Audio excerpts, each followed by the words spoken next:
Dariel was a loser demon who was fired from the demon army for being useless. However, his jobless life takes a turn when he accidentally saves a busty baddie who falls in love with him. Now he will protect her town from the demon army attacks in exchange of freaky moments with her. It all started when Dariel was dismissed from the Demon King's army for being worthless trash. The four generals couldn't help but laugh at him for being the bottom of the barrel, making the loser fold before walking away. Long ago, the demons had always clashed with humans, even when they looked almost identical. The only way to tell them apart was through the use of magic, something Dariel never had despite being a demon. A while later, Dariel wandered through the forest, trying to figure out what to do next after serving his miserable life in the Demon King's army for 32 years. Suddenly, a girl jumped over him, only for Dariel to realize she was being chased by a monster. The monster lunged at her, but he jumped in to save her. Prince Charming told her to run, but she just stood there like she only understood Ohio noises. Immediately, the monster stepped back and Dariel, already exhausted, charged in like he had main character buffs, only to get folded instantly. On the ground, he spotted a house knife and decided to use it, but then the monster attacked again,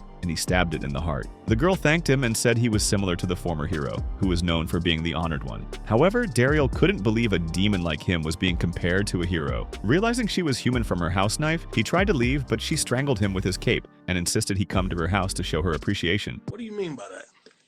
A while later, the girl brought Dariel to her house in a village called Lux. Her parents introduced themselves, and the girl he saved introduced herself as Milker Goddess, Marika. Dariel realized he was in enemy territory, and imagined the torture he would face if they found out he was a demon. Coincidentally, Marika asked what he was doing in the forest, and he replied that he had been fired from his live-in job and was now homeless. The buffoon thought he nailed his cover story, but Marika looked at him Suze. Suddenly, Marika broke into tears, shocked that someone who had saved her could be treated so badly and wished to meet his boss so she could teach him a lesson. She invited Dariel to stay in their village, saying they had plenty of spare rooms. However, he hesitated, worried they would discover his true identity. But after noticing the bouncing bazookas in front of him, he made his decision to stay. Later that night, while lying in bed, Dariel thought about how big his room had been in the Demon King's castle. Suddenly, Marika knocked on his door like she was ready for some belly bumping. Yeah, boy.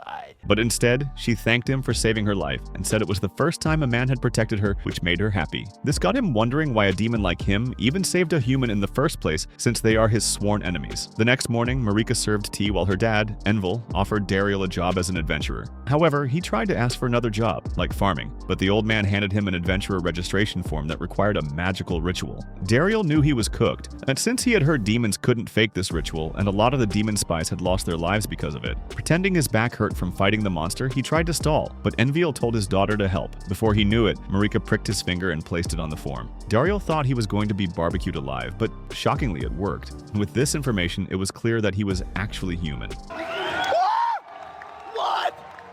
Later that day, Marika's old man took Dariel out to teach him the basics of being an adventurer. He explained that aura was a power all humans had, used to fight or strengthen armor. The old fart then told him to pick a weapon, and he chose a sword. The moment he activated his aura, he felt a familiar energy, the same training the former Demon King Graverza had once taught him to detect aura, which never worked. Envel told him to slash a log to test if he was more compatible with the sword as an adventurer. At first, he got cold feet, but when he looked at Marika's massive personality, the virgin got motivated. Immediately, he slashed the log in half, which shocked everyone. Next, he tried a bow and arrow, aiming at an apple target, but then his shot cleared everything behind it. At that point, Marika's dad wondered if he was in a genjutsu, while his daughter practically suffocated Dariel. With this, the old man realized this bastard was gifted with 2 types of aura and instantly got jealous. Then came the hammer test, and he smashed a massive rock with ease. Overwhelmed, the old geezer teared up, realizing he had spent 30 years being an adventurer, and he was trash compared to a newbie. For the final test, Envel used a huge metal mallet to smash his wooden shield in an attempt to send him to the Shadow Realm. However, Dariel blocked it effortlessly, and it was clear his aura control was perfect. The old man admitted that he had a rare talent, and it would be a waste for him to be an adventurer at Lux. He advised the loser to join a stronger guild like Center Guild, the best in the region, while offering to give a recommendation letter. Meanwhile, the fool couldn't believe that he could join the elite guild everyone dreamed of. However, when he saw Marika in tears, the simp decided to choose the plot and stay in Lux instead. After hearing that, Marika was so happy she jumped on him in joy. Later, Marika's dad, who was also the mayor, introduced Dariel to the villagers as their new adventurer, and everyone welcomed him warmly. However, a certified hater named Gashita wasn't impressed and felt he was too old and too ugly to be an adventurer. Dariel couldn't believe the disrespect, and the mayor introduced Gashita as another village adventurer. At that moment, Gashita asked for his rank, and when he learned Homeboy was E rank while he was D rank, he laughed at the clown. The chief apologized for Gashita's arrogance and hoped his presence would humble Gashita. Soon after, after, he received his first quest, which was to gather herbs in the forest. The old man warned him about monsters lurking around the forest, one of which was a beast Gashita had been trying and failing to defeat for half a month. However, when the old man showed Daryl and Marika an image of the monster, he stated that it was the monster he had defeated, which left the mayor petrified. Deep within the forest, a group of people found the monster Daryl had defeated, and the mayor told Gashita to thank him for clearing his quest while he was clowning around. However, he didn't see anything good coming from instigating Gashita, but then Bro stared at the poor soul like he was his op and thanked him. Just then, Gashita picked a harder quest to defeat a monster, but Marika's dad tried to stop him. Gashita started mocking Daryl for picking a bot quest involving gathering herbs, and promised to prove he was better than the loser. After Gashita left, he was also prepared to leave, but the old geezer stopped him and leveled him up to D rank for defeating the monkey monster. Suddenly, Marika came by and decided to accompany him on his quest. However, Daryl didn't see the need, but Marika insisted since he was new and needed someone to show him around. A few moments later, Marika and Daryl headed toward the forest, but he didn't see the need for her to follow him since the forest was dangerous and meant for adventurers. However, Marika insisted that villagers go into the forest too, but adventurers were sent in when the clients were too lazy to go themselves. This made him conclude that adventurers were basically doing Uber Eats with extra steps. Soon after, they arrived at a hill which Marika had climbed long ago. At that moment, he asked if she could handle it, and Marika stated it was fine since she had once wanted to be an adventurer. After hearing that, Daryl figured that was why she was in the forest when he found her. She explained that an old lady in the neighborhood was sick, so she decided to find medicinal herbs since Gashita wouldn't accept them as there was not enough clout or aura points in herb picking missions. As Daryl watched Marika climb up the hill, he couldn't help but notice her assets from behind. When he caught up, he told her she didn't need to go that far for him, but Marika wanted to repay the favor for saving her life. As they reached the top, Marika suggested holding hands to avoid getting lost like she was talking to a toddler.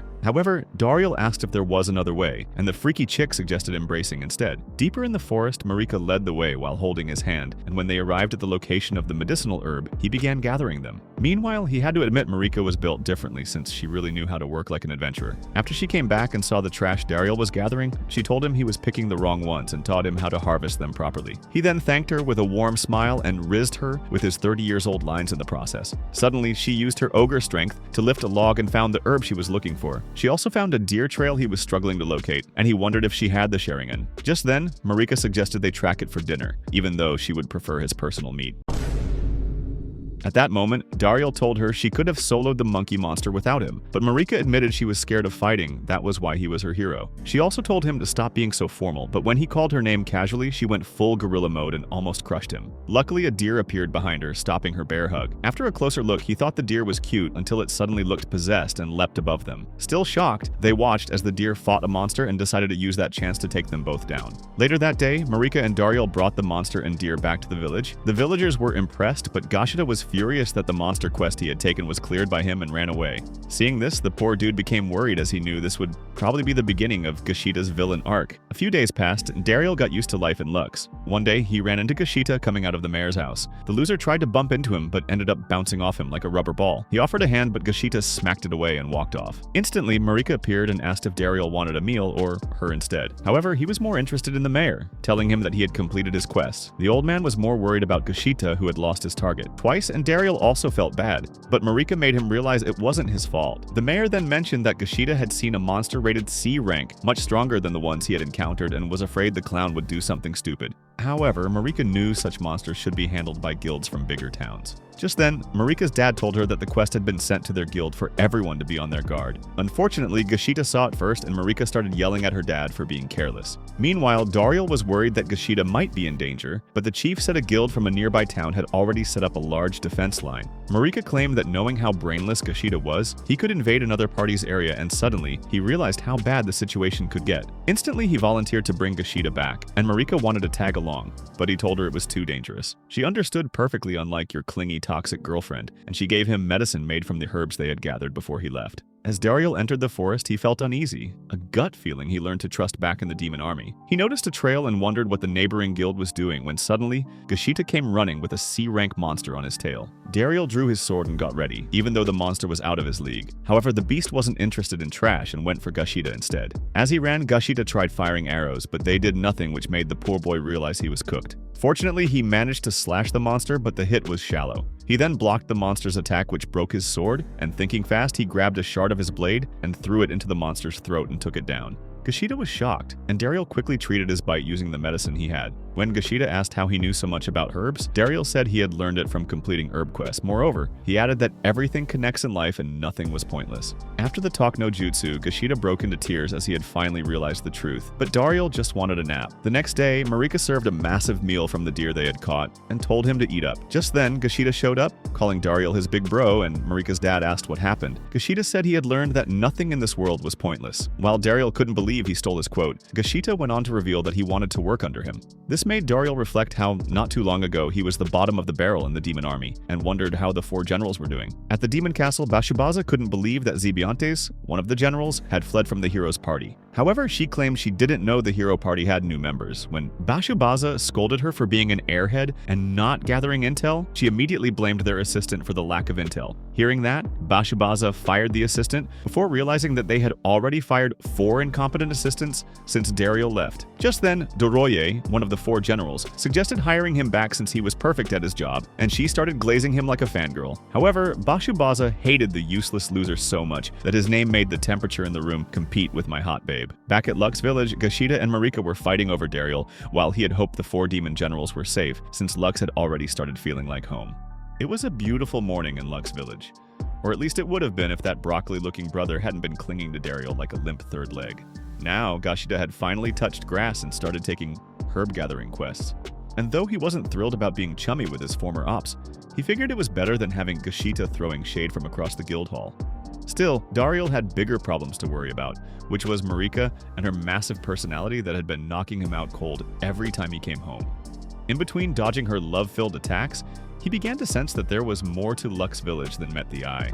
Later that night, curiosity got the better of him, and Dariel approached the mayor to confront him about the countless empty houses scattered around the area. The old geezer looked hesitant at first, but then he told Marika to bring a map. However, there was no response, so a concerned Dariel decided to check on her. When he found Marika, she was worried about how aggressive she had been when it came to Dariel's magic wand. He then reassured her that it wasn't her fault, and with her embarrassment temporarily neutralized, she rushed off to fetch the map. A few moments later, Marika returned, and the old man began his tale. He revealed that the village used to be lively back in the day. Beyond Lux lay one of humanity's most valuable resources, the Mithril mine. Mithril was a mysterious metal capable of crafting overpowered weapons and magical items, and they had it in abundance. However, centuries of conflict between humans and demons over its control had turned the region into a blood-stained battlefield. Lux had once flourished as a trade stop for mithril transport, but when the demons seized the mines during the old man's youth, humanity took massive losses and eventually gave up the fight. Since then, the village declined and eventually became a ghost town. As the night ended, Dariel lay on his bed, staring at the ceiling, and remembered that it had been a while since he went to the mithril mines. He then decided to visit the place which was once under his management when he was still with the demons. At dawn, Dariel slid down the mountain and reached the mines. He knew sneaking into demon territory was risky since he was no longer one of them, but he hoped to meet someone, hoping he could negotiate for a small supply to help Lux recover. Spotting an empty crate nearby, he decided to use it as camouflage, crawling around like a low-budget Jerry.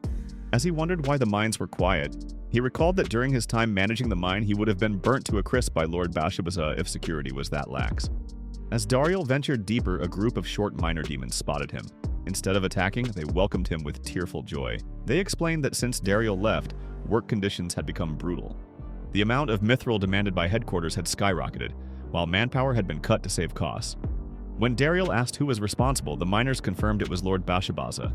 The higher-ups had even withdrawn the soldiers stationed there, leaving them defenseless and overworked. The miners began crying about how much they missed how Dariel touched them. Sari took good care of them. He pitied them but knew he couldn't intervene openly, but his inner hero complex wouldn't let him walk away. Suddenly, heavy footsteps echoed through the mine, and torches flared to life as the demon army had arrived. Leading them was a smug blonde commander Dariel didn't recognize. When the man inspected the mithril supply, he was repulsed by the amount that was presented. When the miners protested, Blondie laughed, saying his orders came directly from Lord Bashubaza. Then, without warning, he used some flashy finger gear attack to shock a miner into silence. One miner finally snapped and struck the commander with a shovel, and immediately chaos was unleashed. As a result, the commander ordered the soldiers to attack the miners who were non-combatants, and Dariel couldn't stand by. Disguised with a mask he had grabbed, he jumped in to defend them and asked the soldiers why they were using their magic against non-combatant. Meanwhile, he noticed something didn't smell right, and when one of the miners complained about a missing underwear, he knew it was the man Juice that stank. However, the old dude couldn't afford to reveal his identity, so he played it cool. The diddler demanded that the demon army back off as he wrapped himself with aura, warning them they were about to face his wrath. When the commander mocked him for needing a weapon and accused him of inciting rebellion, Dariel countered, calling him out for abusing his power, but the blonde idiot didn't care and ordered the soldiers to attack. At that moment, Dariel took another underwear and used it to sheath his sword. The soldiers didn't understand what the freaky bastard was doing and began chanting their spells. However, Dariel wasted no time as he dashed forward and attacked them mid-incantation. One miner tried to help but got kicked aside, which shocked Dariel and made him realize his earlier comment reached them. Immediately, he reminded the demons of their own code, that harming non-combatants was murder under demon law. The sob speech managed to phase some soldiers, but the commander overrode their hesitation and called Dariel a trained gaslighter. When the soldiers resumed their attack, Dariel moved like lightning, using his knowledge of spell timings to counter each one, and even redirected a soldier's water magic to knock out his comrades. Meanwhile, the commander couldn't believe the loser memorized the time duration of every incantation and told his soldiers to switch to enchantment magic. One of the soldiers transformed his arm into a thing, only for Dariel to parry it clean and press his blade to the commander's throat. Panicking, the commander revealed he wasn't even a true soldier. He was just someone who had met Lord Bashabaza at a ball, vibed with him, and somehow got assigned to manage the mines. Disgusted, and not just from the smell of the underwear mask, Dariel gave the Nepo baby a bad haircut and told him to quit his job. The coward immediately agreed and ran off, and with their leader gone, the remaining soldiers had no reason to fight.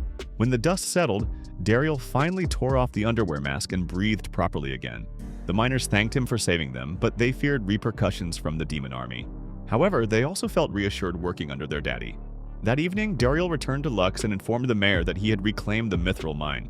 The old geezer was stunned, and while skeptical about protecting former demon workers, he eventually agreed after Dariel's heartfelt plea. In addition, plans were made to inform the Central Guild, who would decide how to proceed collectively. As news of the reclamation spread fast, adventurers and traders began to pour into Lux, reviving the once quiet village. As the old man thanked Dariel, calling him the savior of Lux, Marika suddenly appeared while struggling under her heavy load. Suddenly, she tripped, but before she fell, Dariel called her name and grabbed her fragile package. Overjoyed by Dariel calling Marika by her first name, she unleashed her signature gorilla hug and knocked him out. At the Demon Army Castle, Bashabaza had a pet bird he groomed to literally glaze him all day. Just then, one of the kings of the Demon Army walked into his room. She was shocked to see the strange gizmo Bashabaza had set up, so he decided to give her a dramatic rundown of his masterpiece. As she gobbled on the lollipop, Bashabaza revealed that his invention was basically a nuke dependent on Mithril. The fool was confident he could make history as the most delulu individual in the Guinness Book of Records. Even though the miners were barely holding on, Bashabaza didn't care as his ego was floating higher than his brain cells. Unfortunately for him, reality hit hard when she informed him that they had lost possession of the Mithril mine entirely. Bashabaza went from "I'm him" to "I'm cooked" in 2 seconds flat. To make matters worse, the Demon King himself wanted to have a word with him. A while later, Bashabaza stood before the Demon King, who calmly mentioned he had wanted some exotic Mithril items for his freaky party. However, his tone shifted, wanting to know why rumors were spreading about the loss of the Mithril supply, and Bashabaza began to tremble. Bashabaza made silly excuses, and the Demon King was unimpressed with the clown. He immediately confessed that his talk of exotic Mithril items was only meant to stop Bashabaza from doing something stupid in the first place. Seeing his response, the Demon King realized Bashabaza's intelligence might be in the negatives. Soon after, he ordered the fool to fix the mess he had caused and to apologize to Dariel. Bashabaza, desperate to save face, reluctantly apologized. The king then told him to ask Dariel for help, reminding him that his pops had once been one of the Demon Army's most competent generals because of him. Hearing Dariel's name made Bashabaza head boil, and when he stormed out of the throne room, he crashed out and took it out on the castle wall that obviously couldn't fight back.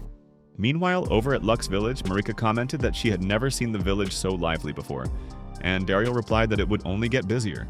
As she smiled, she confessed that she wanted her future offspring to experience such warmth, causing him to glitch as he thought Marika Stylish gave a proposal speedrun. However, Marika went on saying she would still treasure her husband even when she had little ones. Meanwhile, Dariel was clueless as always and just agreed politely. Just as she was about to properly propose, a loud commotion erupted nearby and he had to leave poor Marika hanging. When he arrived, he found Kushida ready to throw hands with some adventurers. Dariel intervened before punches flew and the tension broke when one of the adventurers, a smug guy named Fitbaton from Campbell Town, stepped forward. After hearing Dariel was just a D rank, Fitbaton mocked them. wondering how trash like him had managed to reclaim the Mithril mine. Dariel calmly said they were just lucky, but Fitbaton kept talking trash, inventing new ways to insult Gashita until he finally crashed out. However, Dariel stopped him and mentioned that Gashita was the one who spotted the Blaze Death Scythe, a terrifying monster that Campbelltown failed to stop.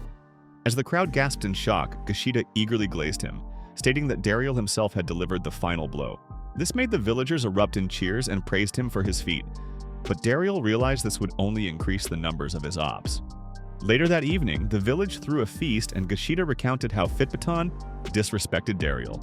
Immediately, Marika's protective mode kicked in and she grabbed a knife, ready to defend her man's honor.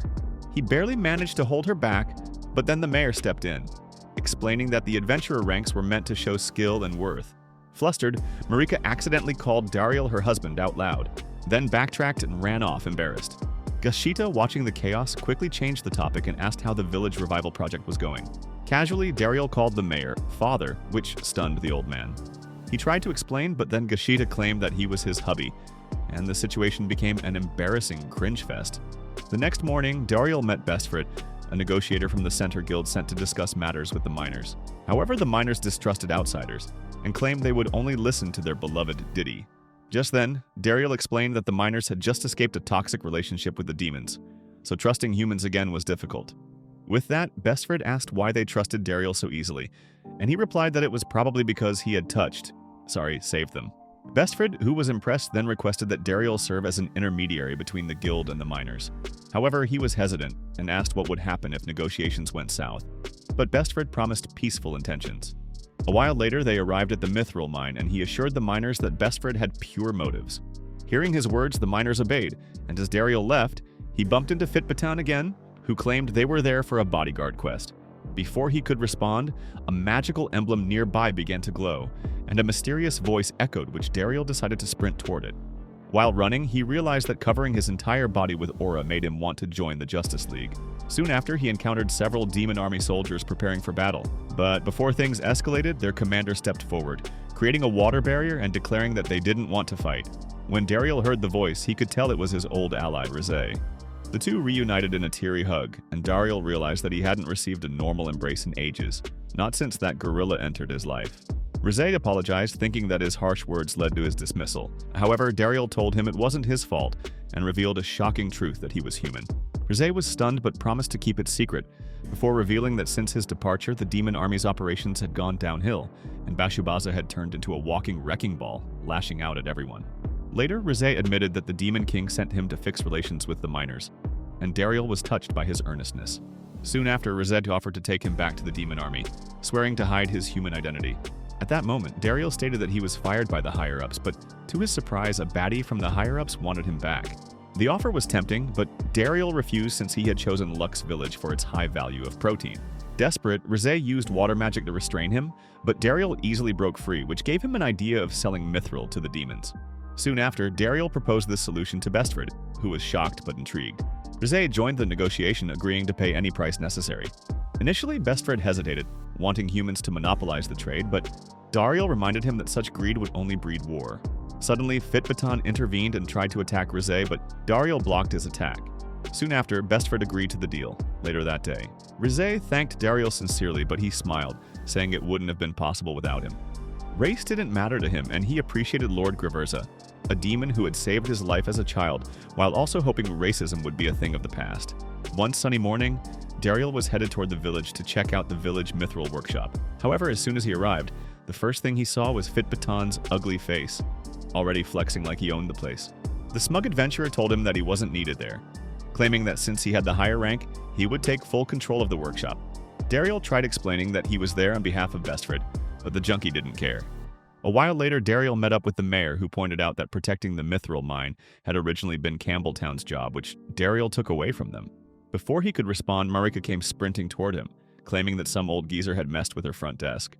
When Dariel arrived at the scene, the old man looked half dead, until he suddenly stood up, acting clueless about the chaos. Meanwhile, Marika was livid, and Prince Charming stepped in to call him out for being a perv. Instead, the old fart mocked him for being cannon fodder. Just then, Marika's brain short-circuited and she started tweaking. Seeing her ready to go Super Saiyan, Dariel quickly grabbed her before she could unleash violence, while the old man called him trash because he wielded a dull sword. At that moment, Marika proudly declared that he had defeated countless enemies, using that very dull sword which made him a walking cheat code. After hearing that, the old man was shocked and locked hands with him to check his aura. After a sus amount of time touching, his eyes widened, seeing that his aura was maxed out in all types. Shocked and impressed, the old man laughed, revealing that he was a Mithril smith named Smith. Later that evening at the inn, Marika called Cap and immediately said she had never heard of a smith literally named Smith. Curious, Dariel turned to the mayor, but even he couldn't recall anyone by that name.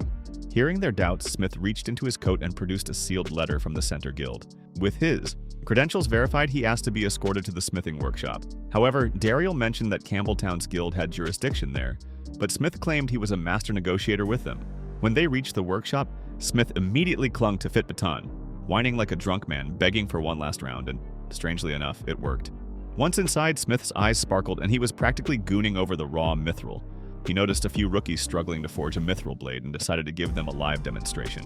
Placing a chunk of mithril into the furnace, he heated it at a steady, moderate temperature, and the metal began to glow faintly, revealing its pressure points. The old geezer explained that if those pressure points weren't properly identified, any attempt to bend or shape mithril would fail miserably. Then, with a sharp swing of his hammer, he struck the mithril and it transformed instantly into a gleaming blade. Dariel took the sword and infused it with his aura, and immediately the weapon responded beautifully, and for a moment, Dariel felt like the honored one. He tested the blade by cutting down a nearby tree and sliced through it like butter. Fitbitton's jaw dropped, and he immediately begged Smith to take him as an apprentice. However, the old man waved him off, stating he wasn't planning on taking out the trash, which made Fitbitton's face twist with rage as he glared at Dariel like it was his fault. As the day went on, Dariel began feeling tired, like he had broken his jizz streak record. Just then, Smith revealed that the weapon wasn't compatible with him. Still, the old man confessed that his dream was to forge a weapon unlike any other, and knew he could realize that dream in Lux Village. He was inspired, but reminded him that they had neither a proper workshop nor enough mithril to make it happen. However, Smith just grinned and revealed he had already stolen some mithril for himself and even built a small workshop. When Dariel followed him there, he found an ethanol furnace setup, a device he immediately recognized as a magical artifact. Smith was surprised he knew about it, but his excitement faded when he pointed out a fatal flaw. It couldn't function without magic. Later that day, Rizz showed up and Dariel explained that Smith needed help to power the furnace. At first, Rizz complained about being busy, but Dariel insisted that he was the only one he could depend on. Hearing this, Gashida apologized for being useless. Finally, Rizz finally agreed to help, just once and not for mass production. However, Smith didn't mind since he only wanted to craft a special weapon as a gift for Dariel, to thank him for returning the mithril mine to human control. Immediately, Rizz activated the furnace and the forge roared to life, and Smith then asked him to bring some booze to celebrate. As Dariel stepped out, he ran into Fitbatan again, who looked hella sus. He pulled Dariel aside for a chat, claiming that the Center Guild was manipulating them and taking most of the profits from the mithril mine. Next, he proposed that they join forces to overthrow the guild, but when he declined, Fitbatan dramatically threw down his gloves to invoke an official duel. That night at the inn, Dariel learned from the chief that he had accepted a duel which could lead to his demise. Rizz then urged him to back down, but then Mayor revealed that forfeiting the duel would mean Campbelltown claiming ownership of the mithril. Meanwhile, Gashida objected since he didn't care about losing the mine as long as his daddy lived. Still, Dariel decided to go through with it. Just then, Smith appeared and promised to train him in the art of using mithril weapons. Later that night, Dariel trained by throwing knives at a tree until Marika appeared, holding a cup of tea, visibly worried. Dariel then assured her that everyone's faith in him gave him strength to fight. Hearing that, Marika smiled softly and promised to make some protein shake after he won the duel. The day of the duel finally arrived, and Fitbatan was all geared up in mithril, but wanted to see the weapon Smith had forged for him. However, the weapon looked like a kitchen knife, and Fitbatan burst out laughing until the mayor announced the rules. Dariel took a deep breath and coated his body in pure aura, and the moment the duel began, his op shoulder guard shattered in an instant. Fitbatan attacked in fury, but he extended his blade mid-swing, keeping perfect distance. The airhead tried closing in, but Dariel blocked and obliterated his weapon like it was made of cardboard. Desperate, Fitbatan was handed a massive mithril blade, but Dariel's weapon shapeshifted into a whip that sent his ops flying across the field. He was exhausted and about to fall until Marika rushed forward, providing him with 2 soft pillows to rest on. Later that day, Bestfred came over to apologize and promised to punish Campbelltown's guild members, but Dariel limited their punishment to helping repair the houses destroyed during the duel. Bestfred was stunned that he let them off so easily, but Dariel explained that Fitbatan only acted out of loyalty to his town. Impressed, Bestfred invited him to officially join the Center Guild, which Marika overheard and felt sad that her hobby was leaving. In the evening, Dariel sat in the sauna, pondering about the offer, and was aware that joining would grant him access to valuable information. Just then, someone entered quietly, and with his eyes closed, Dariel reached out and accidentally grabbed something soft. It was at that moment that Dariel knew he was cooked after realizing that it was Marika. Time froze, and his hand was still wrapped around Marika's bazookas with his mind blanked out, and his soul was about to leave his body. Dariel wanted to let go, but his hand seemed to have its own side. Quest going on. Just as he thought he was cooked, Marika asked about him moving to the Center Guild, and he was finally able to regain control. Immediately, Marika explained that she thought Dariel was leaving, so she came to the sauna to spend more time with him. She began to glaze her glorious king, telling him how Lux Village flourished since his arrival and bringing life to her heart, but even as she smiled, he could tell it was all a front, and she was hurting deep down. Just then, Dariel told her he wasn't going to the Center Guild since she gave him a chance at a second life. Besides, he added that he couldn't imagine mornings without her protein shake. After hearing that, Marika was so happy that she broke down in tears, relieved that he had chosen to stay. And just like that, Dariel was conscious of her feelings and cashed in his V-card. Meanwhile, far away in the gloomy halls of Gravirza's castle, Bashabaza swaggered in like he hadn't just been cooking massive losses all season. He found his father creating a massive fireball, and apparently it was a form of magical healing for the wound he sustained from a hero. During dinner, Gravirza calmly asked his son about progress with the 4 generals, and Bashabaza, like the Delulu clown he was, claimed everything was fine. Also, the fool bragged that he had been following Dariel's instructions. At that moment, Gravirza reminded him that back in the day he wanted to retire, but they didn't want him to because he was the strongest of the generals. Most demons didn't have as much faith in the young generals, but Dariel had been the one to keep everything from falling apart. He told Bashabaza something he should have remembered long ago, which was that Dariel was his winning lottery ticket. Suddenly, like a scene straight out of Attack on Titan, Gravirza smashed his table and punched his son square in the face. He opened up that countless demons had appealed against their dismissals, and it was all Bashabaza's fault for firing Dariel. Gravirza ordered his son to bring Dariel back immediately, but then Bashabaza didn't have a limp third leg, so he refused. He told his pops that if he had to rely on trash, he didn't deserve to be a general. Surprisingly, Bashabaza was only interested in proving his worth on his own and stormed out, and Gravirza realized his son was allergic to common sense. Meanwhile, back in Lux Village, Marika's mom was surprised her daughter was still asleep when normally she was up at dawn to make breakfast. Curious, she peeked into her room, only to see something that made her blush and chuckle. Later, Marika stumbled downstairs, trying to play it cool, while Dariel, on the other hand, had lost every ounce of energy from the previous night's training arc and literally fell down the stairs.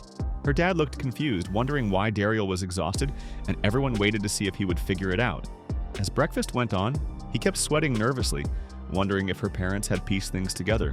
But instead of any confrontation, her dad told him to help with herb gathering, while her mom asked him to handle laundry. When he went outside, Marika's mom told him softly to take care of her daughter. That was when Dariel realized that he couldn't just coast anymore and had to be a man. Moments later, the mayor appeared with his axe slung over his shoulder and asked to have a word with Dariel. Inside the inn, both men awkwardly tried to speak at the same time, and Dariel blurted out that he loved Marika's massive personality, while the old man said he wanted Dariel to be the next mayor. It actually made sense after everything Dariel had done for the village, but still, Dariel doubted himself, thinking he wasn't fit to lead. The old man replied that nobody ever feels ready at first since carrying responsibility always feels heavy, but in time it would bear fruit. Encouraged by the massive fruit in front of him, Dariel finally asked for Marika's hand in marriage. Marika was so happy she almost tackled him to the nether realm. However, Dariel caught her and used his aura to lift her gently like a princess. He promised to make her happy and hoped they could live a peaceful life together. 1 year later, Lux Village had completely transformed with the Mithril processing industry flourishing, trade expanding, and the village becoming more prosperous than ever. Dariel now stood at the grave of Smith and brought a drink in his honor. Dariel returned home to the inn where his wife and son, Gran, greeted him.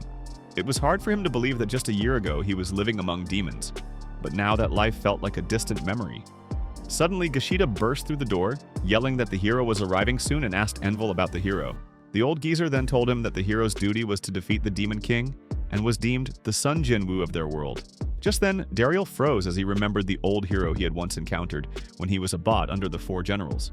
Worried that the hero might be after him for his past ties to the demon army, Dariel prepared himself, but still he had to show proper hospitality. He had his mask on, hopefully not someone else's underwear, with his weapon by his side. To his surprise, the hero was not some rugged old warrior, but an Instagram baddie named Lady. Her teammates Sesha and Satome introduced themselves, and Dariel politely introduced himself as well. Just then, Lady wondered why he was staring, but then he told her he was expecting a bearded macho dude. The hero then explained that the previous hero had retired after being injured by a demon. However, she didn't think his comment was appropriate, and Dariel quickly apologized so that he wouldn't get cancelled. During their conversation, Lady requested mithril weapons, pulling out her cheat notes to sound professional. This caught Dariel off guard, realizing the hero might actually be a total dork underneath her beauty. Back at the inn, Grand started crying at the sight of strangers until he locked eyes on Lady, who immediately wanted to hold him. At the same time, the brat's instincts kicked in and he reached out and grabbed the hero's plot without hesitation. From that moment, Dariel realized that no paternity test was required for his son. The next morning, Satomi and Sesha were stretching outside when they ran into Dariel and greeted him warmly. Inside the inn, Satomi knocked on Lady's door to call her for breakfast. But when the door opened, she looked like a before picture in a skincare ad. The instant she was reminded that they were in the mayor's house, Lady slammed the door shut, and when she reopened it, pretended like nothing happened. At the dining table, the hero party discussed their two main objectives in Lux Village, with the first being gaining access to mithril weapons, which instantly piqued his interest. Right on cue, Marika's dad entrusted Dariel with showing the heroes the mithril. A while later, they arrived at the mithril workshop, and the hero party's eyes lit up like ladies about to dry out their sugar daddy's account. Dariel explained that mithril was a unique metal with exceptional permeability to aura, which made it perfect for channeling magical energy. Satome then picked up a mithril blade, infusing her aura into it, and her face immediately changed like she reached climax.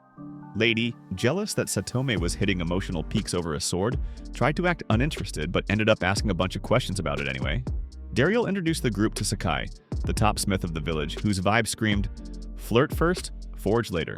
Without hesitation, Sakai grabbed Lady's hand and started acting all freaky and touchy until he declared she was a slash type. Once the awkward moment was over, the heroes revealed their second goal was to find their fourth party member. Before they could even plan anything, Gashida proudly announced a tournament was organized to decide who would earn that spot.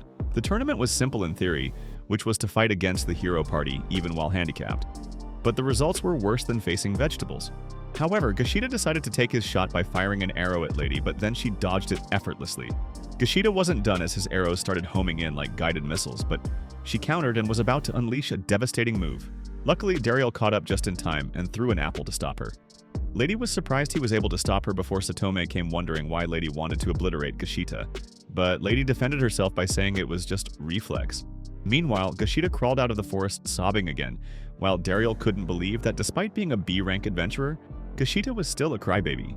Lady then approached the mayor and challenged him to a one-on-one duel, but then he reminded her of his retirement. Still, Lady didn't care and pressed on, and when they clashed, he easily parried her attacks. The hero stepped up her game, using a technique Dariel recognized from the former hero, and without missing a beat, he countered it perfectly, leaving Lady speechless. Afterward, the hero party begged him to join them as their fourth member, but he politely declined. That night, Dariel went home and tried to feed baby Gran, but the brat refused to eat from the bottle unless it was from Marika's bouncing bazookas. Moments later, the hero party met Dariel, shocked that he had turned down their offer. But then, the family man explained that he just wanted to stay with his family and watch Gran grow up. Still, the hero couldn't understand how such simple things could outweigh the importance of defeating the Demon King. To her, it sounded like he was running away from destiny, but Dariel stood firm on his resolve. Later that night, Dariel remembered something Rizz had told him about Doroya having been looking for him. That memory dragged him back to when he still had his V-card. The loser shared tea with Doroya, who had vowed to protect the smiles of demons from human invaders. Deep down, he could never raise a weapon against the Demon King. The next morning, Satomi and Lady pulled a Tom and Jerry move, hiding in a crate to tail Dariel and uncover the mystery about him. He went about his usual tasks at the Mithril workshop, helping Sakai, who looked depressed, while Dariel ended up being his charge-free therapist. Later at the guild, Satomi and Lady were disguised as maids for fan service while Envel was cleaning the castle. His back gave out halfway through, so his son-in-law naturally stepped in, and his day-to-day routine was him helping everyone he met.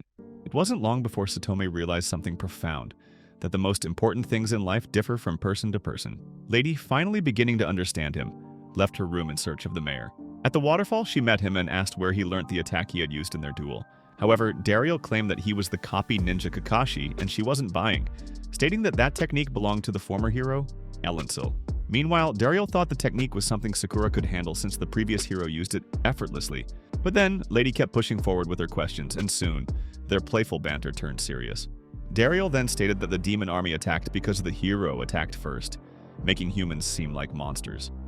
Lady was stunned, explaining that Alensil had been turned into a monster by demons after his wife was murdered in cold blood. He had fought tirelessly to avenge them, even slaying Bezeton, one of the 4 generals. Still, Dariel revealed that he had faced demon soldiers in the Mithril mines, and most of them didn't want to harm non-combatants. He had realized that on both sides, everyone just wanted to protect their loved ones, which was why he refused to fight. After some thoughts, Lady finally understood that she was being a drag queen, and Dariel was too kind for a world obsessed with war. Also, she admitted that she had a weak heart and asked him to help her become stronger. Though hesitant at first since he didn't want to betray the demon army, Dariel saw the sincerity in her chest and agreed to guide her. Meanwhile, back in the demon army castle, Doroye was distraught like she hadn't been serviced in a minute. She missed Dariel, and to make things worse, the demon army was a mess as Bashubaza and Zeontes had both disappeared from the castle. Meanwhile, Doroye had hoped Zeontes could use her wind magic to locate her hubby before things spiraled out of control. The next day, Rizz arrived at Lux village for a Mithril trade and decided to visit Dariel. But Zeontes was lurking in stealth mode, smiling to herself now that she had finally found the man everyone had been searching for. Inside the guild, Rizz was playing with Gran, and Dariel was surprised he actually liked babies and wondered if he touched them. Rizz brushed it off and asked about the hero party, and he stated that they were in the neighboring town buying pajamas. When Dariel noticed Rizz had a medal, he asked about his rank, and it turned out that it was on the same level as that of the 4 generals. However, Rizz told him that it was all thanks to him for solving the Mithril issues. Suddenly, Zeontes appeared, and the mayor wondered if he should start a harem with all the baddies coming to his house. Soon after, Rizz was doing a great job being Zeontes' chair, and she told him he should have expected punishment for not telling Doroye where her hubby was. Just then, Marika arrived and offered to bring drinks for the visitor when Zeontes made a wrong move and called Dariel trash as Marika walked by, and he tried to calm her down. Still, Marika tried to off Zeontes with a champagne cork, and she almost peed herself. After Marika brought the drink, Dariel asked why Zeontes stalked him, but then she revealed that she was interested in the Mithril and found him by chance. Immediately, Zeontes demanded Dariel hand over his Mithril, but he wasn't a simp, so he refused. She tried to teach him a lesson but got terrified after seeing the gorilla aura farming. To make Marika don't end her, Dariel suggested they step outside, and without hesitation, Zeontes attacked him. Rizz wanted to interfere, but Dariel told him not to since he had a position in the demon army. As the battle unfolded, he won her countless times, but the sore loser refused to accept defeat. Later, she decided to fight dirty and tried creating a geostorm to destroy the village, but Dariel was forced to use his aura throw, which completely nullified it. However, Zeontes' front desk had too much weight, and she began to fall. Luckily, Dariel caught her, and they were both saved by Rizz, who cushioned their fall with water magic. When Dariel realized he was holding her underwear, Zeontes threatened to report him to his gorilla wife. He immediately begged for mercy and offered to sell her Mithril instead, on the condition she kept him, Rizz, and the village a secret. Zeontes agreed, but also wanted a Mithril weapon similar to the one he used. He then took her to the workshop and told Sakai to craft a weapon to her liking, but then Rizz told him time had passed before remembering that the hero party was returning soon. Dariel panicked and decided to stall them. After catching up with the hero party, he gave Satome and Sesha a ridiculous quest while making Lady practice sword swings. When he returned, he saw how Zeontes had spent a fortune on Mithril weapons and was terrified of Sakai's game. Soon after, he met up with Lady, who had finished her sword swings and decided to clean up. At the sauna, Dariel tried to relax but was shocked to find an overgrown man crying inside a basket. On the other side, Lady ran into Zeontes in the women's sauna, and they were about to throw hands. Luckily, Dariel arrived just in time to stop them, but somehow managed to grab a handful of their plot before he got a combo slap that sent him flying. At the dining table, everyone gathered for dinner, but to Dariel it felt like a public execution. Lady demanded to know why Dariel acted so familiar with one of the 4 generals of the demon army, but then he revealed that he was raised by demons. Fortunately, this wasn't news to Marika as he had told her before their engagement. After hearing that, Lady understood Dariel's situation, but she still wished to send Zeontes to the afterlife, so Marika suggested they duel, and they agreed. Meanwhile, Dariel told them not to take each other's lives, which Lady accepted, though Zeontes hesitated until Dariel mentioned canceling her Mithril subscription and Uber Eats deal. The duel was scheduled for the next morning, so Lady and Zeontes decided to take a hot bath and ran towards the one Sakai was using. The next morning, everyone arrived at the duel site, only to find the Rizz god being held captive by both women and forced to make Mithril weapons for them. As the battle began, Zeontes flew into the sky and launched air attacks while Lady blocked them with ease. They were evenly matched until Lady planted Zeontes into the ground. Within a minute, Zeontes flew back up and prepared to launch her ultimate attack. Meanwhile, Lady powered up her own and their strongest moves clashed evenly. At the same time, Satomi struggled to maintain a barrier until Dariel helped, which caught her by surprise. Suddenly, Baby Gran jumped off and was nearly crushed by falling debris, but Lady, Zeontes, and Dariel all saved him in time. The kid laughed, and somehow that broke the tension between Lady and Zeontes. At that moment, Dariel realized this was exactly what he had always wanted to see. The next morning, Sesha came to Dariel's inn to inform him that the former hero, Alancel, had come to visit. At that moment, Dariel thought the boogeyman was after his life, and to make matters worse, Zeontes walked in and told the old man to cover his chest. He apologized immediately and dragged Zeontes aside, reminding her that Alancel was the man who survived Graverza's ultimate attack. After hearing that, Zeontes knew they had better keep their mouths shut, or they would be used as play toys. As some kids ran up to meet Alancel, Dariel panicked, thinking the old geezer might be Pennywise. Instead, Alancel suddenly switched to a goofy grandpa and started touching, no playing with them. Looking closer, Dariel noticed a massive line of people waiting to see the ex-hero and wondered when he had as much aura Michael Jackson. Later, Alancel was treated to some food before shaking the hands of Zeontes, completely unaware that aside from being a baddie, she was his nemesis.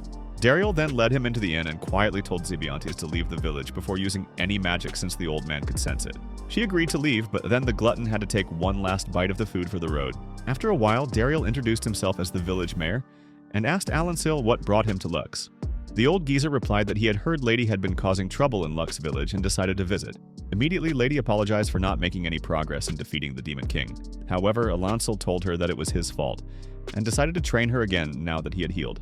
Lady was thrilled, and Dariel was secretly relieved since it meant Zeontes had time to escape. He then offered to take them to the training ground, but Alancel paused as he sensed something off.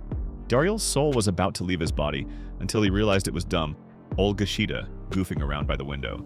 At the training arena, Gashita was gazing at Dariel's soul like he wanted to give him some backshots, but then the mayor snapped at him to focus on the former hero instead. Soon after, Lady began sparring with Alancel and gave it her all, but the old geezer dodged everything like it was nothing. Meanwhile, Dariel couldn't believe how Alancel made her look like trash as the spar went on. Still, Alancel praised Lady for improving and asked who her teacher was, which led to him challenging Dariel to a duel. Immediately, Dariel refused, reminding everyone he was retired, but Gashita kept up with the unwarranted glazing until he teared up like a big wuss. Left with no choice, Dariel accepted, but the instant he felt Alancel's aura, he realized he was cooked and called for a timeout. Later, everyone went out for picnic and Alancel enjoyed the food while Dariel remembered when Lady said demons had turned Alancel into a monster after his family's demise. Thinking of his own family, Dariel invited Alancel to stay for dinner. Meanwhile, Zeontes was far away using her goggles to stalk the old hero, and the moment she was about to leave, she used her magic to grab a flying piece of laundry. Instantly, Alancel sensed it and went full diddler mode before launching his staff at her. He was about to finish her off, but Dariel arrived just in time to save her, and the old geezer not to harm Zeontes.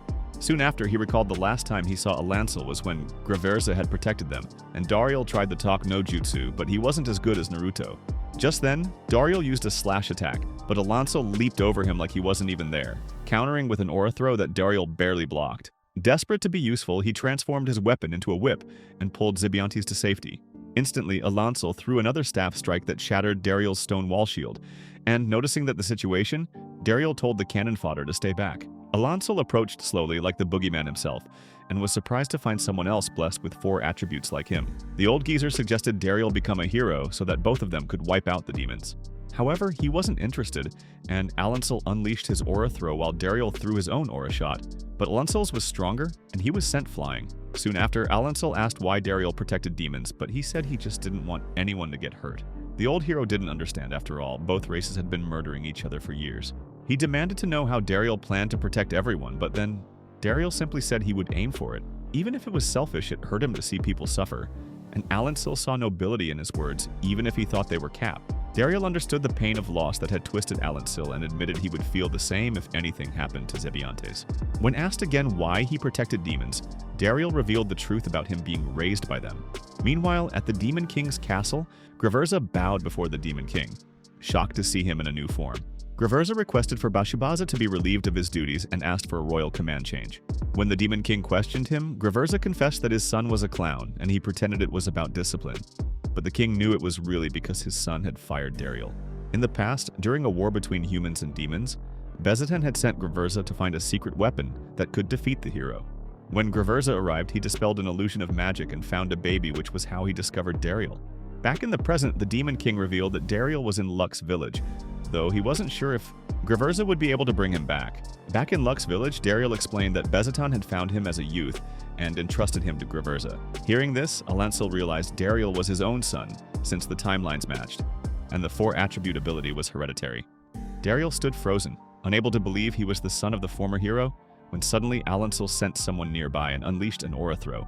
Just then, Graverza appeared before them and couldn't believe how much Dariel had grown. It didn't take long for the atmosphere to get tense as Alancil and Graverza were about to face off. However, Dariel jumped between them and told Alancil that even though things were confusing, he owed Graverza for raising him. At that moment, Alancil lowered his weapon, and Graverza revealed that he had just learned he was Alancil's son. He also admitted he had known Dariel was human ever since he turned 5 and couldn't use magic. Graverza confessed that discovering the truth had torn him apart, but he couldn't bring himself to let Dariel go due to explicit reasons. At that moment, Dariel thanked him for always being there, and Graverza claimed that he was his winning lottery ticket because raising him made him a grower. They shared a heartfelt moment, but Alancil felt left out, angry that the demon had stolen the time he should have had with his son. For Alancil, his strength came from hatred, but now he didn't know what to do with it. Just then, Graverza told him to take it out on him instead, and said he would accept whatever punishment came, ready to atone for Bezatan's sins. Still, Dariel didn't want them to fight, but he knew he couldn't stop Graverza from atoning. Luckily, Marika came running in with a bucket of sus liquid, splashing both men before revealing that they needed to behave in front of their grandson.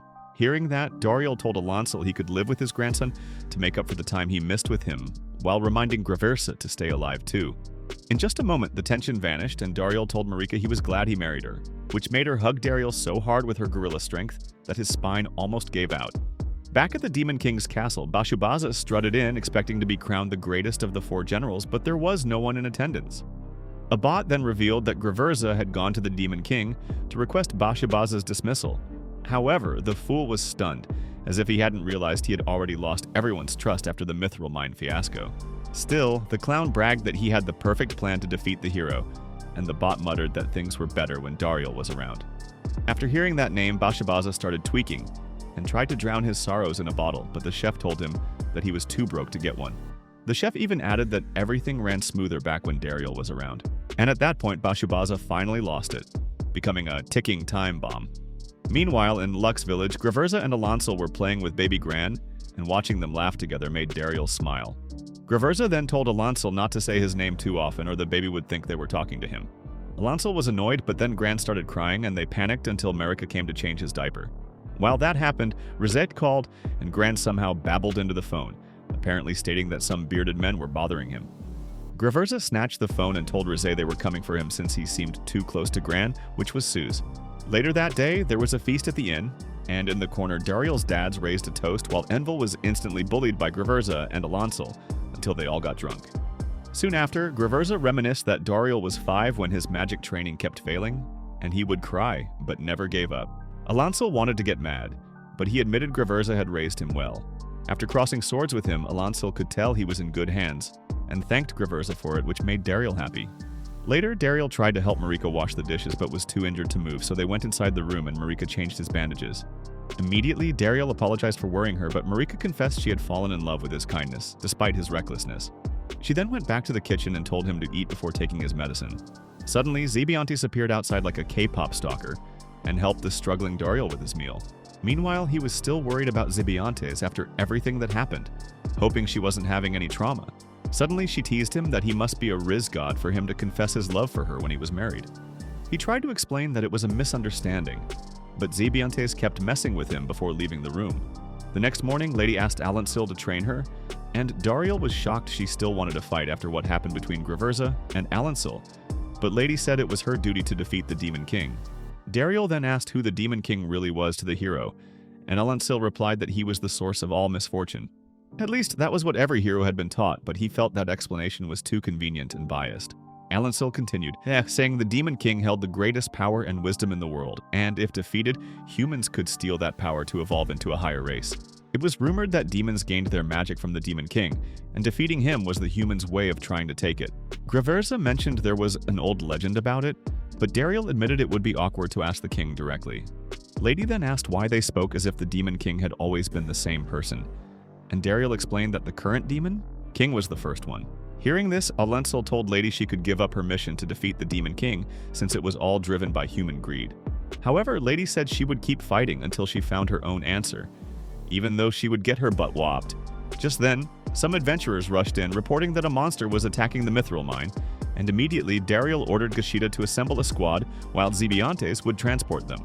As they approached the area, they saw a strange creature unlike anything they had encountered before.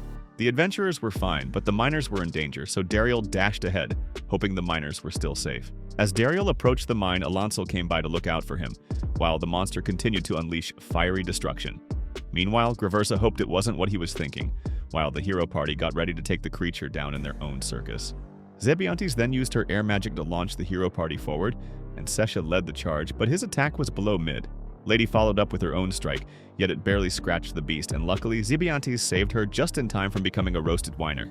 The monster's flames raged on, and Satome's guard melted before Graversa stepped in, using his power to absorb the fire. Lady wondered what brought such a creature here while Dariel was focused on saving the trapped miners. Inside the mine, Dariel spotted the miners, but with the monster still rampaging, he and Alensal joined forces, firing aura shots that blasted the creature away. Soon after, he tried to aura farm by taming the salamander, but then it flew off. When the others regrouped, Lady sensed hatred from the beast, while Dariel admitted he felt something oddly nostalgic. Meanwhile, Graversa and Zeontes flew off toward the Demon King's castle to clear his doubt. At the castle, Graversa found his son sipping tea and acting nonchalant like nothing happened, so his pops demanded to know if he had gone into the room of secrets. Bashubaza pretended not to know, which only made Graversa angrier and made him smash the wall. Cornered, Bashubaza admitted it, and when Zeontes asked about the room, he explained that it stored every developed hex, including forbidden ones. Among them was one that could enslave magical beasts, and Graversa realized too late that the salamander he had seen was under that hex. However, Bashubaza didn't care, and he arrogantly stated that he had errands to run. But then Graversa scolded him for wasting his potential, unlike Dariel, who thrived without magic. Hearing that name made Bashubaza to start tweaking as his daddy issues hit hard. Bashubaza then ranted about watching Graversa cozying up with humans through the salamander's eyes. At that moment, Graversa understood the dark truth that the hex was eating away at his son's mind. Furious and heartbroken, he declared, "Bashubaza, unworthy of being one of the 4 generals," and tried to roast Bashubaza but failed. The bastard then summoned the salamander and boasted that the current and former heroes were together, which were perfect targets to obliterate. Back at the mine, Dariel and the miners heard the cave rumbling, and suddenly the mine spoke, which made him question if he was high on crack, but then it demanded to speak with Dariel. Panicking, he tried to run, but the mine sealed the exit and accused him of causing the salamander's attack. Realizing there was no escape, Dariel admitted his identity and apologized, asking what he had done wrong. The mine revealed that the salamander merely reflected the rage of its caster before asking Dariel to bring some mithril. When he offered his weapon, the mine was impressed and lifted its restrictions, saying he could wield its true power as long as he became one with the weapon, mentally not physically. The being introduced itself as Gigantamakia, and before vanishing, warned Dariel that the next battlefield would be Lux Village. Soon after, Graversa called Dariel to confirm his worst fear, which was that the salamander's caster was Bashubaza. At that moment, he realized that nostalgic feeling he sensed earlier wasn't about a priest, but Bashubaza. Graversa's son was using hexes so destructive they would turn him into a walking vegetable. That night, Dariel asked his father-in-law to protect the villagers, and immediately Marika gave him a ring, assuring him it would keep him safe before Bashubaza arrived. He casually used one of Graversa's strongest techniques to light up the battlefield, and this flex made Alensal prepared to fight, but Dariel stopped him. Bashubaza mockingly congratulated Dariel on his marriage, before throwing a tantrum like a man-child, vowing to burn Lux Village and Marika with it. That was the last straw, and he knew this was no longer about duty. It was personal. When Bashubaza tried to advance, Dariel used his mithril weapon to block the salamander. Just then, Zeontes swooped in to help, focusing on restraining the beast while Dariel handled Bashubaza himself. But Bashubaza warned him that no distance could break his link to the salamander's hex. Meanwhile, Dariel tried to reason with him, apologizing for the mithril situation and offering peace. But then the clown just laughed, shocked to hear Dariel had taken over the mine. When asked why he had beef with him, Bashubaza revealed that it wasn't beef but a warped dream to end humanity, surpassing his father and becoming the strongest being alive. He launched a storm of attack, though Dariel was unable to keep up, and then Bashubaza revealed that he had spent a full year seeking the Room of Secrets and finally mastered the forbidden hex he had wanted. Dariel, ever the soft-hearted king, genuinely complimented him for his effort, momentarily stunning Bashubaza. However, Bashubaza launched a fireball, but then Dariel was able to use an aura throw to deflect it. As the flames settled, Bashubaza roared in fury and unleashed his trump card while his body began to mutate. On the other side of the battlefield, the hero party and adventurers launched a full-on assault against the raging salamander. Meanwhile, Alancel couldn't help but find it ironic that after retiring from the hero's life, here he was, standing shoulder to shoulder with his former enemy against a common foe. Graverza smirked in agreement, but the salamander was not a chill guy and blasted them with a sea of fire. The two veterans dodged effortlessly, and the salamander couldn't even track Alancel's movement before receiving a clean uppercut straight to the jaw. Meanwhile, Graverza charged up a wide-range inferno and engulfed the creature in flames, flexing like it was still his belly-bumping days. At the same time, Dariel was facing a nightmare of his own, and Bashubaza's monstrous new form made him freeze for a moment, which was clearly the result of the forbidden hex corrupting him. In an instant, Bashubaza blitzed forward, swinging with terrifying speed which Dariel could barely block, and had to rely on his shield to survive. As they clashed, Bashubaza was furious that trash like him could live happily with a smile on his ugly face. But Dariel fired back, telling him that the reason he could smile was because they were not the same. The words hit, but Bashubaza's jealousy burned hot, and accused him of having everything while he had nothing. Just then, he gathered a massive fireball and hurled it, forcing Dariel to channel all his aura to stop it head-on. Meanwhile, Graverza and Alancel's teamwork finally paid off and the salamander was defeated, but then the hero party looked on, confused about what was happening between Dariel and Bashubaza. Suddenly, Dariel unleashed his charged aura throw which engulfed Bashubaza in light. As the dust cleared, Bashubaza's transformation neared completion, and his speed skyrocketed, slamming Dariel into the ground like a ragdoll before he could react. However, Dariel managed to parry the next strike, but then his talk no jutsu attempt only made Bashubaza angrier.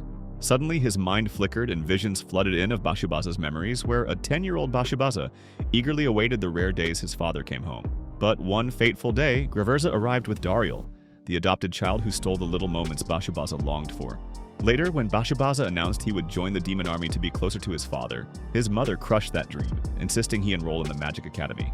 Later, the little brat told his mom if he became the best, he had a request, and his mom accepted, so he worked harder than anyone, and when he placed first, he was finally recommended to the 4 generals.